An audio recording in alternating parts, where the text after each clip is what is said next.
వైకుంఠ ఏకాదశి పర్వదినాన సుందరగిరి శ్రీ వెంకటేశ్వర స్వామిని దర్శనం చేసుకొని సర్వేజన సుఖినోభవ అందరూ కూడా బాగుండాలి.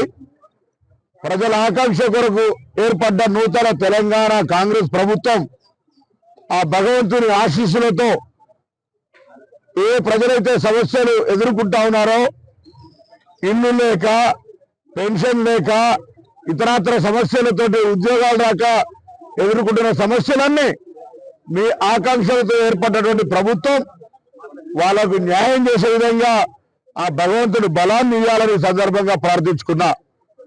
రాష్ట్ర మంత్రిగా నూతన ప్రభుత్వంలో నన్ను ఎన్నుకున్న హుస్నాబాద్ నియోజకవర్గ అభివృద్ధి బాటుగా మేము ఇచ్చినటువంటి గ్యారంటీలు కావచ్చు, ప్రజా సమస్యలు కావచ్చు, పరిష్కరించడానికి భగవంతుడి ఆశీర్వచన అవసరం.